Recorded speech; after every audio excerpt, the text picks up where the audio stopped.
tendez bien les oreilles. Merci. Pour dire que l'élan qui a été donné de la construction de l'espace de l'État du Sahel, c'est un espace de souveraineté, c'est un espace de conquête de la dignité, c'est un espace de conquête de notre honneur. Et de ce point de vue, l'ensemble des ennemis qui se dressent contre cette avancée louable sur les pieds des dévanciers qui ont construit de façon sacrificielle l'unité africaine, nous leur disons que cette avancée restera victorieuse. Et sera victorieuse, et la première année de venir ensemble ici et montrer au monde entier que les trois pays sont debout, nous allons davantage avancer. Aujourd'hui n'est pas seulement une journée de commémoration, mais c'est aussi une journée pour réitérer notre engagement ferme, notre détermination de rester debout dans l'unité et d'avancer vaille que vaille. En ce qui concerne les puissances impérialistes qui s'organisent pour s'attaquer à cette avancée, à ces trois pays, et dès lors qu'ils sont découverts, ils commencent à se faire appeler des partenaires. Nous disons ici et tout de suite, un partenaire ne rentre pas sur un territoire par effraction. Un partenaire ne rentre pas sur un territoire par brigandage. Un partenaire ne rentre pas sur un territoire par violation. Et si justement un partenaire, quelqu'un qui se dit partenaire, rentre sur nos territoires par effraction, par violation, par brigandage, il sera purement et simplement traité comme un brigand. Mais justement, un appel a été lancé. Un appel a été lancé à l'ensemble de nos forces coutumières de faire en sorte à accompagner les chefs d'État, de faire en sorte à ce que nos pays puissent avancer. Je prends cet appel à mon compte et fais cet appel de façon solennelle pour dire que la lutte a commencé. La lutte sera longue. Et sera longue parce que la conquête de la souveraineté, au plan politique, au plan économique, au plan sécuritaire, au plan culturel, au plan social, ce n'est pas de l'amusement. Mais justement, nous ne sommes pas des peuples d'amusement. Voilà pourquoi nous allons avancer de façon victorieuse et la victoire répondra présent. Donc, je m'en tiens à ces propos. Je dis tout simplement, je lance un appel à l'ensemble des peuples de la Confédération des États du Sahel de rester mobilisés et debout derrière leurs dirigeants. À l'ensemble des autres peuples de l'ensemble des autres pays qui ne sont pas de l'AES, nous tenons à les féliciter pour leur solidarité. Nous les invitons à accompagner les autres peuples du Sahel. Parce que s'il y a des bisbilles, s'il y a des incompréhensions, ce n'est pas entre les peuples, c'est au niveau de l'appareil dirigeant de certains pays où certains ne savent pas d'où ils viennent, donc ils ne savent pas où ils vont. Nous, nous savons d'où nous venons, nous savons où nous partons.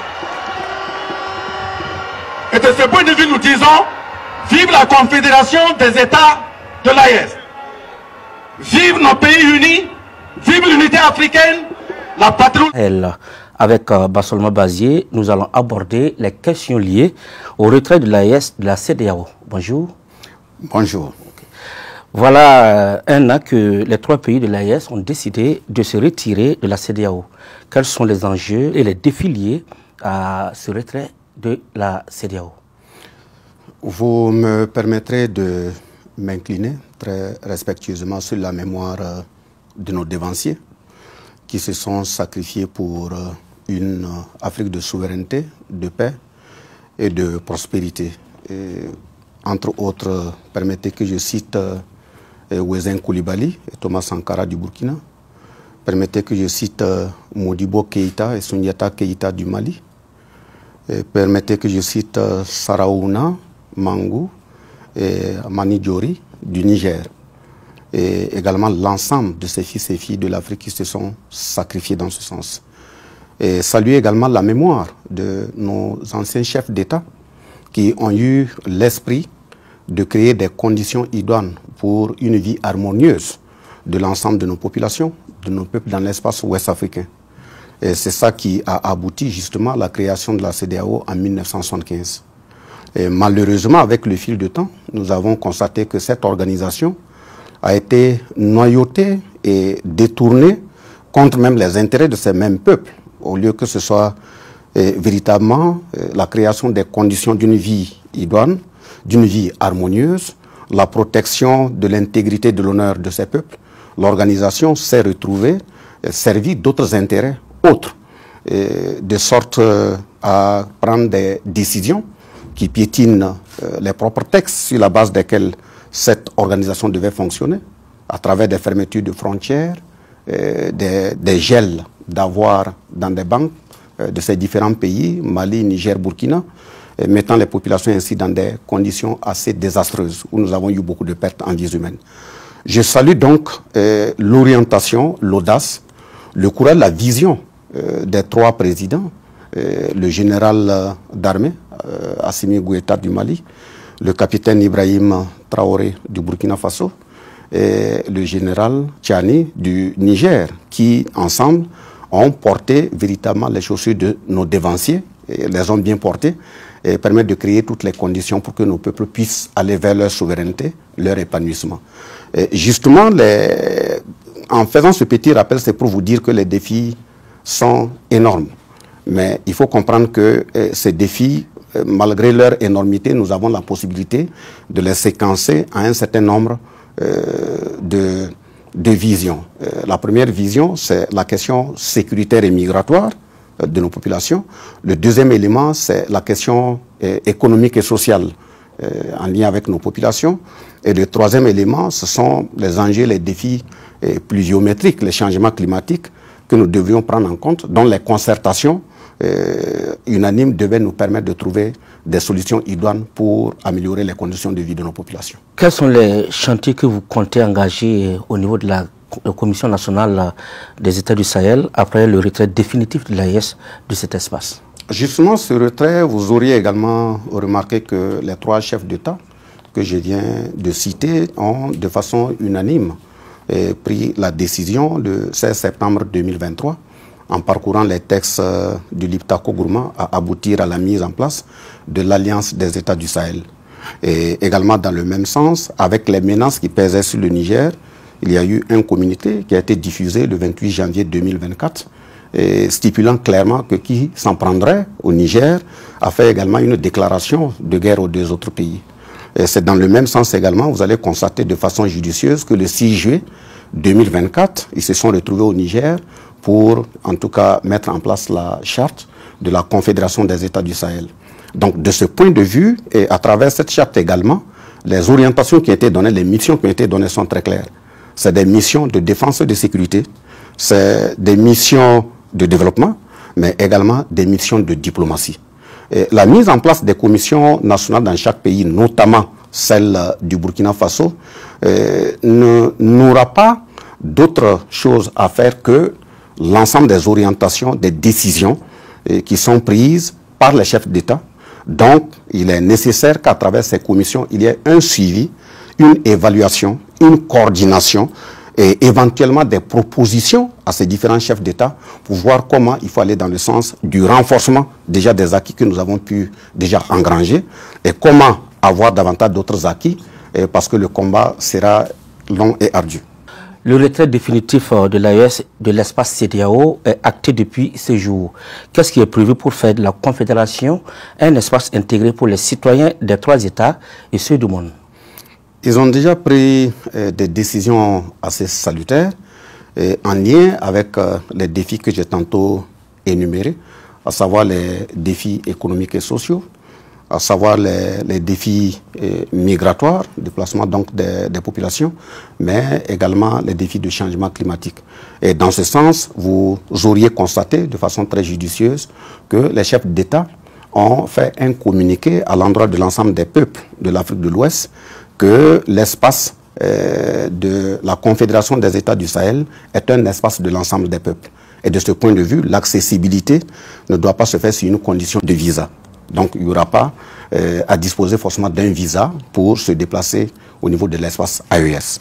Le deuxième élément, vous avez également constaté de façon judicieuse la mise en place d'un passeport uniforme au niveau de l'espace AES, que ce soit le passeport diplomatique, que ce soit le passeport de service, que ce soit le passeport ordinaire. Vous aurez aussi remarqué qu'il y a eu des décisions de mettre en place une banque centrale qui permettra de faire face à l'ensemble de financement des différents projets que l'espace AES viendra de façon communautaire à mettre en œuvre.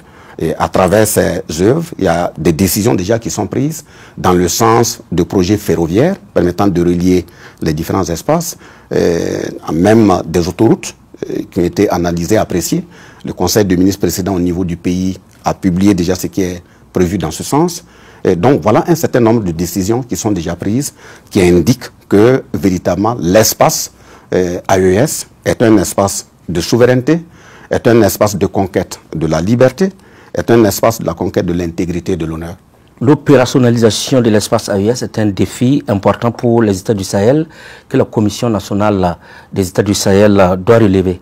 Quels sont les projets et les actions que vous comptez mettre en œuvre pour développer les relations de coopération entre les trois États? Merci bien. Par rapport à la Commission nationale de la Confédération des États du Sahel, comme je l'ai tantôt dit, a que des missions qui lui sont conférées par les trois chefs d'État. Son rôle fondamental, c'est de coordonner l'ensemble des décisions qui ont été prises par les chefs de l'État et pour faire des propositions idoines qui pourraient permettre de renforcer les acquis, renforcer la construction de la Confédération pour aller vers une fédération et suivre la mise en œuvre de l'ensemble des décisions qui ont été prises, les évaluer et rendre compte acquis de droit. Il se pourrait qu'en cours de chemin, on ait d'autres décisions émanant des trois chefs d'État qui devaient leur permettre de donner des orientations précises à cette commission afin de suivre la mise en œuvre. Donc la commission en elle-même n'aura pas de projet personnel à déterminer, à mettre en œuvre. Elle doit fonctionner de façon très stricte sur la base des orientations issues des trois chefs d'État. Si vous avez un mot à l'adresse des populations? À l'adresse des populations, d'abord je commence par saluer la résilience de l'ensemble des peuples du Sahel et saluer la solidarité de l'ensemble des peuples du monde, d'Afrique, qui, depuis l'engagement des trois chefs d'État, a fait en sorte que l'espace AES soit un espace de souveraineté et d'honneur des peuples, ne font que venir en notre soutien. En dehors de quelques soubresauts que nous constatons à la tête de certains États, nous constatons que l'ensemble des peuples à travers le monde portent déjà l'idéal AES. Nous tenons à leur endroit à saluer cette solidarité et à leur faire comprendre que l'AES n'est rien d'autre qu'un espace de l'ensemble des peuples du monde. Il n'y a pas de sélection, il n'y a pas un document sur lequel il est écrit que l'AES est contre une organisation ou contre un pays. Mais attention, il va sans dire également qu'il faut être très strict par rapport à ceux qui se disent qu'ils sont des partenaires. Un partenaire, il y a des caractéristiques essentielles qui le définissent. Un partenaire ne rentre pas dans un espace par effraction. Il ne rentre pas dans un espace par violation.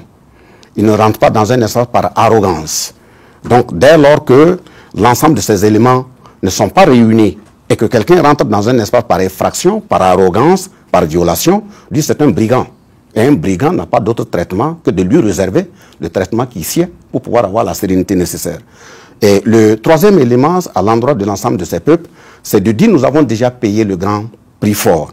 Et je pense que les dévanciers que nous avons salués à l'introduction doivent être très fiers pour ce qui a été déjà abattu.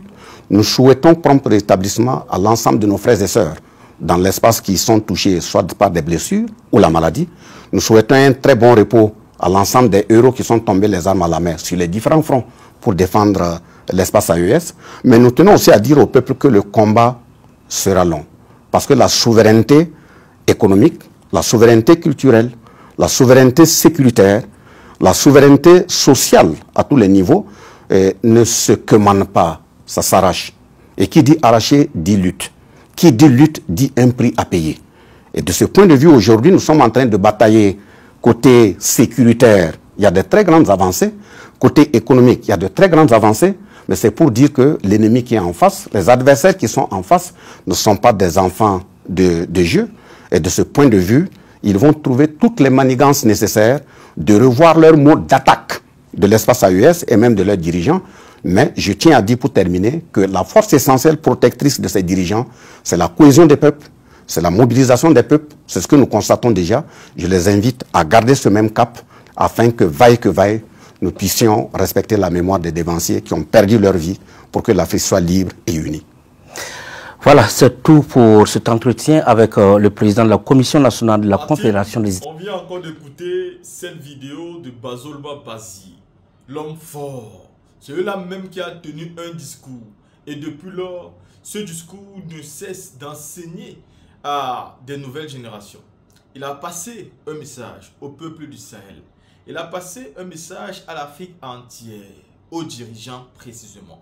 Vous savez qu'aujourd'hui, le problème n'est plus au niveau des peuples. Les peuples sont assez intelligents, les peuples se comprennent, les peuples s'aiment et les peuples veulent suivre la même direction. Qui peut me dire aujourd'hui un seul peuple qui n'est pas fier du Mali, du Burkina et du Niger par rapport au combat qu'ils sont en train de mener aujourd'hui? Tous les peuples aimeraient que le même combat soit mené. Malheureusement, nous avons des dirigeants qui ont décidé de suivre leurs intérêts personnels et égoïstes. Voilà pourquoi Bazolba Bazi dit clairement, les peuples n'ont pas de problème, les peuples s'aiment. Le problème vient au niveau des dirigeants politiques de certains pays qui ne savent pas d'où ils viennent et dont ils ne savent pas où ils vont. Ce qui n'est pas le cas pour les dirigeants de l'AES qui savent où ils viennent et où savent où ils vont.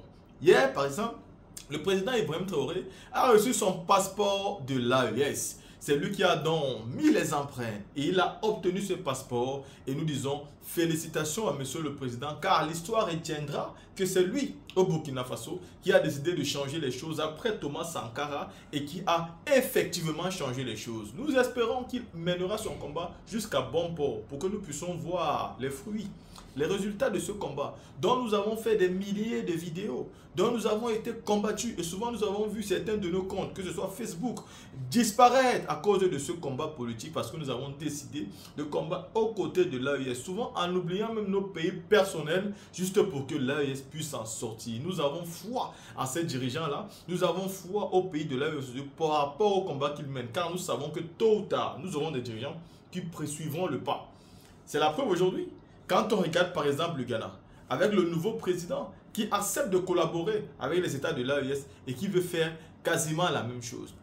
Quand nous regardons le Togo, où la politique n'est pas les plus meilleures, car Faure Gnassingbé est non seulement l'héritier d'un homme qui avait déjà extrêmement duré au pouvoir, mais lui-même aujourd'hui un autodictateur qui a clairement fait à ce que le vote présidentiel aujourd'hui ne passe plus par le peuple, mais se limite à l'Assemblée nationale. Donc c'est un grave problème. Mais lui aujourd'hui veut quand même changer la politique pour dire que ce soit des dictateurs ou bien de nouveaux présidents, il y a toujours une possibilité de changer les choses. Tout ceci dépend de la volonté d'un homme.